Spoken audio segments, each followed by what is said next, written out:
नमस्कार दोस्तों, कैसे हैं आप सब। आज हम देखने वाले हैं भगवत गीता के प्रथम अध्याय अर्जुन विषाद योग के 32, 33 और 34वें श्लोक को।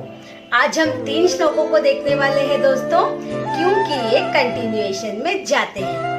तो चलिए शुरू करते हैं इन श्लोकों के अर्थ से, फिर उनका उच्चारण सीखेंगे। 32वें श्लोक का अर्थ, हे गोविंद, ऐसे जीवन का क्या लाभ जिसमें मैं राज्य को जीत कर भी उसे एंजॉय नहीं कर पाऊं, उसका भोग नहीं कर पाऊं। नेक्स्ट लाइन का अर्थ, क्योंकि जिन लोगों के लिए, जिन अपनों के साथ मुझे इस राज्य के सुख को एंजॉय करने की आकांक्षा है। अगले श्लोक का अर्थ, वो सब तो मेरे सामने स्थित है मुझसे युद्ध करने के लिए, अपने प्राणों की, अपने धन की परवाह किए बिना। और इसमें कौन कौन है? आचार्य है, पिता समान लोग हैं, पुत्र है और भीष्म पितामह भी है। अगले श्लोक का अर्थ, माता की तरफ के रिश्तेदार हैं, ससुर है, पोते हैं, साले हैं, सारे संबंधी तो यहीं पर हैं। इन सब की हत्या करने की मुझे कोई इच्छा नहीं है, हे मधुसूदन। इससे तो अच्छा है कि वो सब मुझे ही मार दे। दोस्तों, इन तीनों श्लोकों में हमें यह दिखाई देता है कि अर्जुन अपने संबंधियों से, अपने रिश्तेदारों से बहुत स्नेह करते हैं, बहुत लगाव है उनका उनसे, इसीलिए वो उनकी हत्या करने के लिए बिल्कुल भी तैयार नहीं है। वो भगवान श्री कृष्ण को अलग अलग नामों से बुला रहे हैं, जैसे कि गोविंद, मधुसूदन।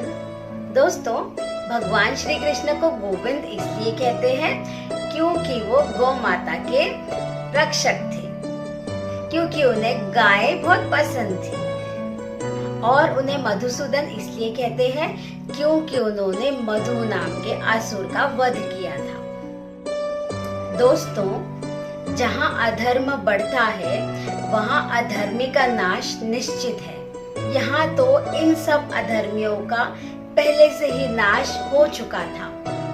भगवान श्री कृष्ण भले ही सबको माफ कर दे, मगर जब बात उनके भक्तों की आती है तब भगवान अपने भक्तों के उत्पीड़न को बिल्कुल सहन नहीं करते। अर्जुन उन्हें अपना समझ के माफ करने के लिए तैयार थे, मगर उन सभी को उनके दुष्कर्मों का फल तो मिलना ही था। तो यह सब होना तो तय ही था। तो चलिए दोस्तों, अब बढ़ते हैं इन श्लोकों के उच्चारण की तरफ।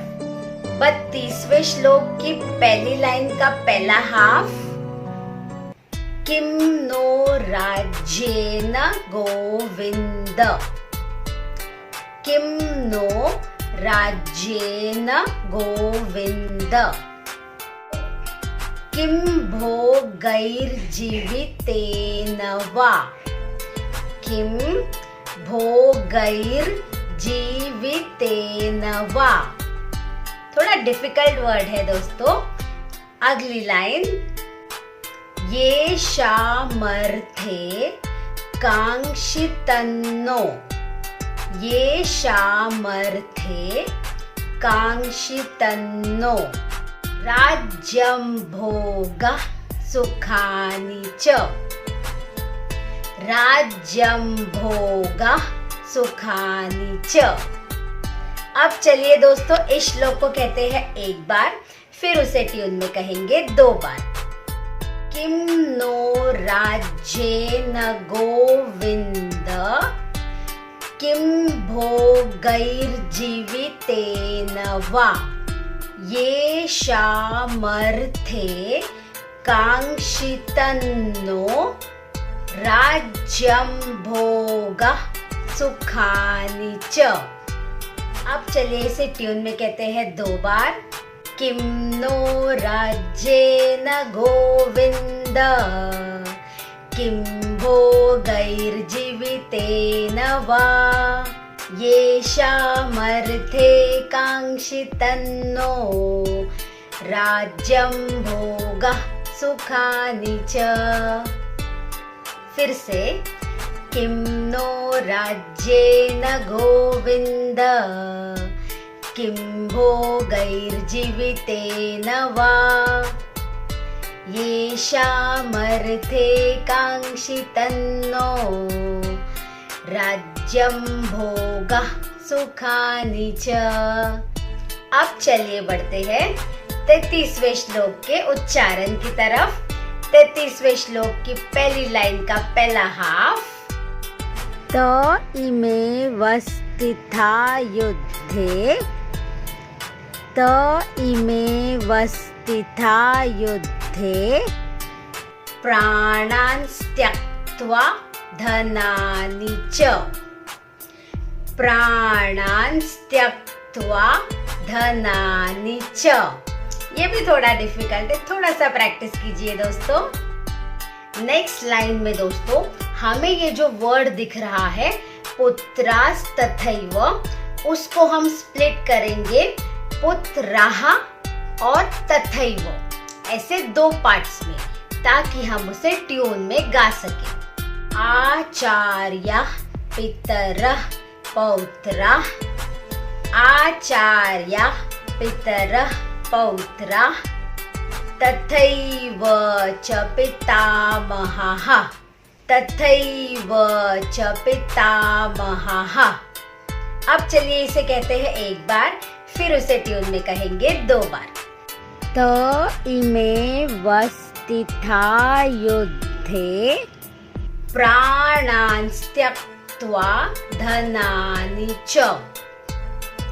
आचार्यः पितरः पौत्राः तथैव च पितामहः। अब चलिए इसे ट्यून में कहते हैं।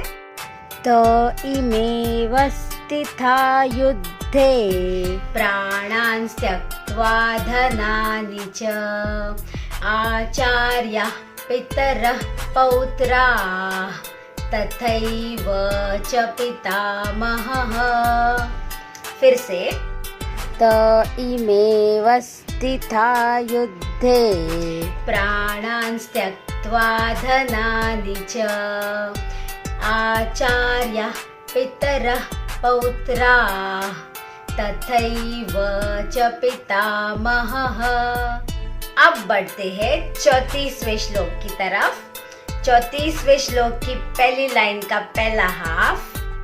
मातुलः श्वशुरः पौत्राः, मातुलः श्वशुरः पौत्राः शालः सम्बन्धिनस्तथा, शालः सम्बन्धिनस्तथा। नेक्स्ट लाइन, एतान्न हन्तुमिच्छामि, एतान्न हन्तुमिच्छामि घ्नतोऽपि मधुसूदन, घ्नतोऽपि मधुसूदन।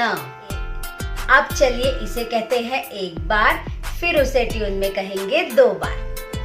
मातुलः श्वशुरः पौत्राः शालः सम्बन्धिनस्तथा एतान्न हन्तुमिच्छामि घ्नतोऽपि मधुसूदन।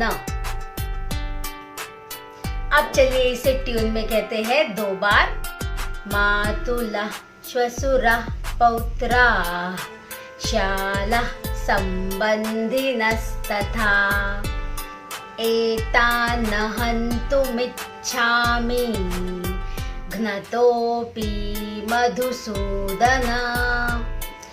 दोस्तों, अगर आप ध्यान दे रहे हैं तो मैं एतान्न और हन्तुमिच्छामि एक साथ बोल रही हूँ, सेकेंड लाइन वाला।